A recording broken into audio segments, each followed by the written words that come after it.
벽면에서 쉴 새 없이 물이 쏟아집니다. 5년 전 준공 막바지 단계였던 부전마산 복선전철 공사 현장. 피난 통로를 짓는 과정에서 토사가 터널을 짓누르면서 터널이 무너진 겁니다. 복구 작업에다 설계가 잇따라 바뀌면서 사업은 5년째 지연되고 있습니다. 결국 시행사는 국토교통부를 상대로 소송을 제기했습니다. 복구와 공사 지연에 따른 투자비를 부담해달라는 건데 일단 금액은 12억 원 가량입니다.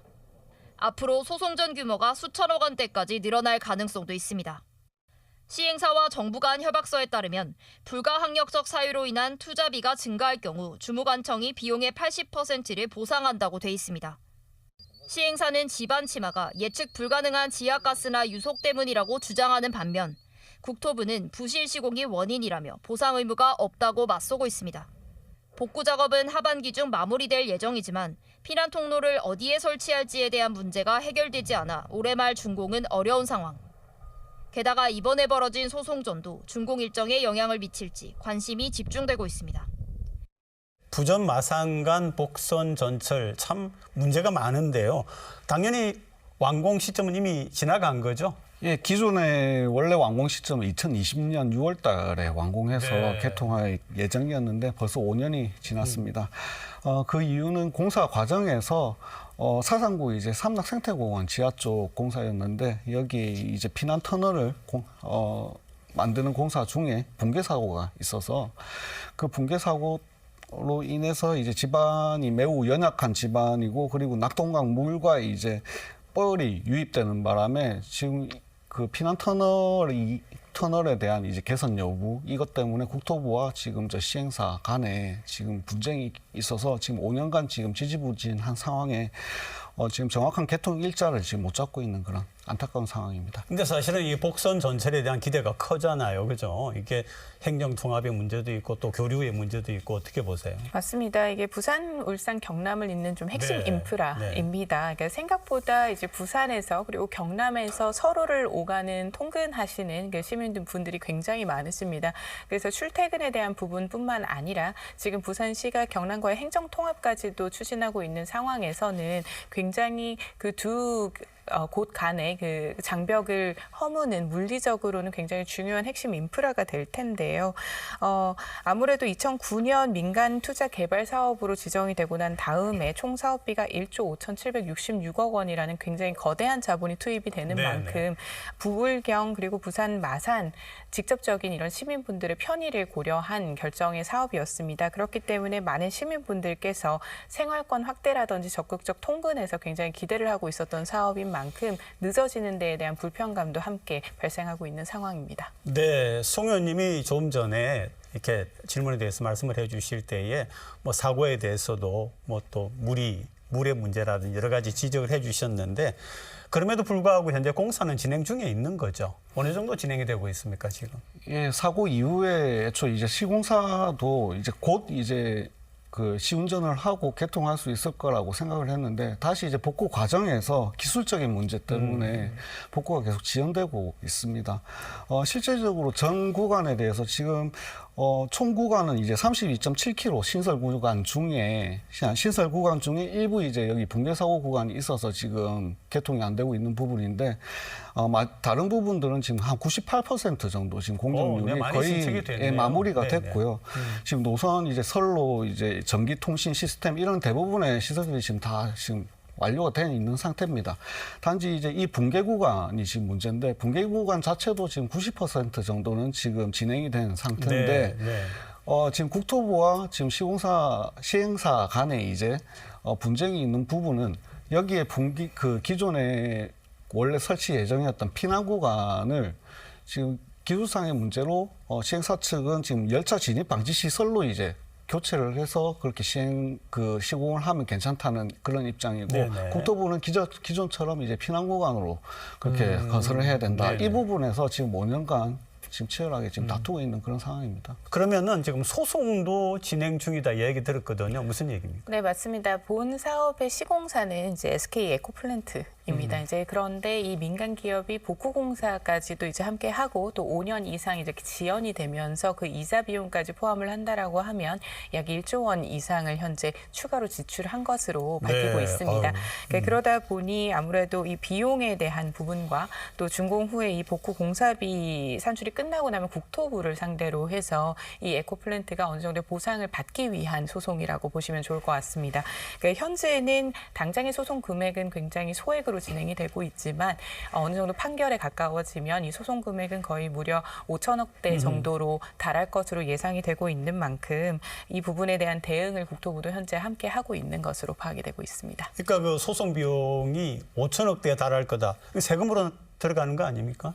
그 시민 불편의 문제도 있고 세금이 이렇게 지출이 되고 소송으로 인해서 이제 막대한 세금 지출이 있을 거라는 예상은 저희도 지금 하고 있고 그 네네. 부분이 참 안타까운 부분이고요. 무엇보다 그런 세금도 중요하지만 5년간 이 공사가 지연이 되면서 주민들의 불편으로 있는 그런 간접 피해들이 저희가 지금 누적되어 있는 그런 피해들이 더 우려가 된다고 생각을 합니다.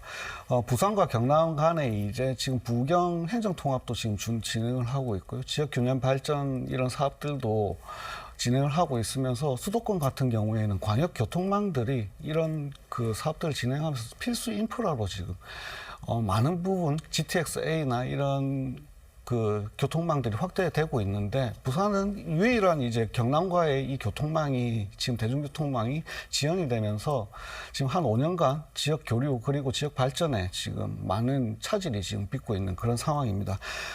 지금 앞서 이제 소송 비용도 말씀을 주셨지만 그것보다 이런 간접 피해 효과들이 누적되면서 조속히 이 부마 복선 전철에 대한 해결점을 찾지 않으면 이런 누적 피해가 더 쌓이기 때문에 조속하게 부산시가 대책을 내놔야 될 거라고 생각을 합니다. 그러니까 시민들 입장에서는 마음이 불편할 것 같아요. 제가 불편이라고 쓰는 단어를 쓴 이유가 있는데 빨리 개통이 돼야 된다라고 하는 기대감도 있지만 또 이제 사고가 난 부분 같은 경우에 제대로 이게 처리가 되지 않으면 이걸 안전하게 타고 다닐 수 있을까 이런 마음이 이중적으로 있으실 것 같은데 어떻게 생각하세요? 보통 이렇게 개통이 결정이 되고 난 다음 준공이 된다고 하더라도 시운전을 하는 기간이 네, 있습니다. 네, 약 네. 1년 정도는 시운전을 해야 하기 때문에 당장 개통이 되지는 않을 것입니다. 그래서 1년 정도의 이 시운전 기간은 결국 안전성의 문제를 확인하기 위한 부분이라서 이제 100% 준공이 된 다음 시운전을 하면서 또 발생하는 부분들은 또 거기에서 채워져 나갈 것입니다. 그러니까 앞서 말씀을 주셨지만 결과적으로는 이런 부분이 국회에서 예산을 심의를 하거나 이 공사에 대한 부분을 심의를 할 때 있어서 리스크 관리라는 부분이 굉장히 중요할 것으로 보입니다. 그러니까 여러 가지로 민간의 투자 사업으로 진행이 되긴 하지만 거기에서 발생하는 이런 연약 지반으로 인한 공사 피해라든지 그리고 이 부분이 장기적으로 늘어지고 또 소송까지 이어짐으로 해서 추가적인 예산이 필요로 하는 것이 아니라 처음부터 이런 리스크 관리를 차원에서 좀 충분하게 기간과 예산을 가지고 가야 되는 부분이 있습니다. 그런 차원에서 예비비라는 것이 존재를 하는 것이고요.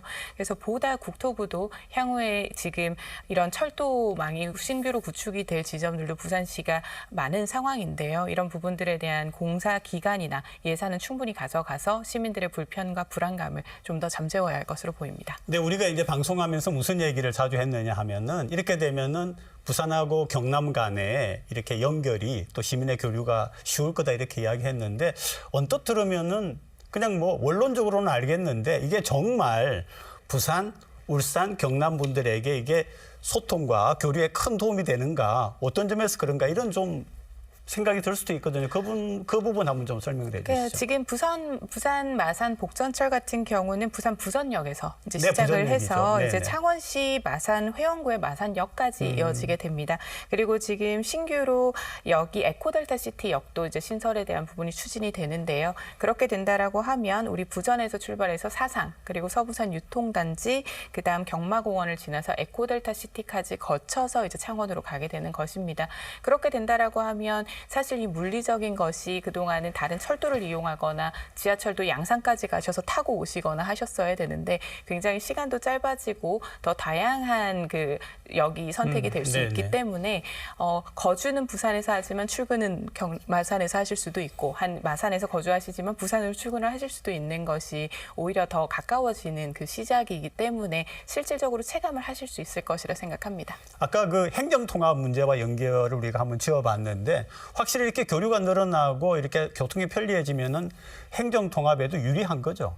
유리한 뿐만이 아니고 필수 인프라라고 필수 봐야 인프라다. 됩니다. 네네. 예, 저 행정통합이라는 개념 자체가 이제 부산과 경남이 하나의 도시로 엮이는 이런 행정의 통합을 얘기하는 거기 때문에 그걸 위해서는 하나의 생활권이 되는 게 중요하거든요. 지금 현재는 부산에서 경남 창원이라든지 이쪽으로 이제 직장 생활을 왔다 갔다 하시는 분들은 대중교통을 이용하시기가 너무 불편합니다.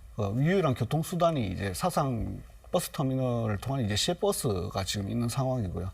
지금 부산, 경기도 같은 경우에는 지금 거의 경기도가 이제 광역 그 철도망으로 해서 이렇게 그냥 거의 하루 생활권으로 이렇게 묶이거든요.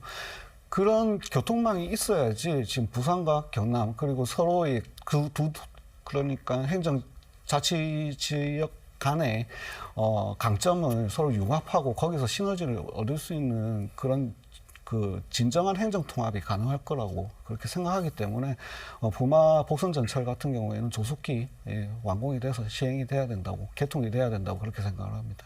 부분 개통을 먼저 할 수는 없나요? 부분 개통을 한다고 해도 이어지는 지점이 있기 때문에 크게 의미가 없을 것입니다. 그렇게 된다라고 하면 우리는 지금 현재 경남으로 넘어가는 것이 목표인데 부산 안에서만 그렇게 되면 또 움직이게 되는 지점이라서요. 그러니까 결과적으로는 부분 개통보다도 현재 가장 크게 이견을 가지고 있는 피난 터널에 대해서 민간과 국토부의 의견이 다른 부분들이 어서 빨리 좀 조정이 되어서 이제 100% 준공으로 올해 안에 만들어내는 것이 가장 큰 목표가 될 것입니다. 유센 이슈는 부산시의회 서전 의원, 송호연 의원 두 분과 함께 진행해 왔습니다. 오늘 시청자분들께 마지막 인사를 드리게 됐습니다. 먼저 서 의원님 부탁합니다. 제가 처음 정치를 시작을 하면서 이제 부산의 정치인으로 성장해오는 과정에는 항상 부산 MBC의 시사 포커스와 그리고 시청자 여러분들이 함께 계셨습니다. 정말 감사드리고요. 저는 다시 부산시의원의 한 사람으로서 부산의 정치인으로서 이제 부산에 대한 애정과 그리고 면밀하게 더 살피면서 우리 부산을 위해서 주어진 저의 권한을 최대한의 결과로 여러분께 보여드리겠습니다. 부산과 시민만 바라보면서 밝은 정치 보여드리겠습니다. 감사합니다. 8개월 방송을 하면서 다양한 부산 현안 이슈들을 다루면서 저도 많이 배우고 많이 성장했던 것 같습니다. 뉴스N 이슈를 통해 가지고 앞으로도 이제 많은 부산 현안에 대한 그런 목소리가 시민 여러분들께 방송이 되기를 그렇게 기대를 하고 저도 지금까지 함께 신청해 주시고 많은 의견 내주신 시청자 여러분들께 감사의 말씀을 전하면서 마무리하도록 하겠습니다. 감사합니다.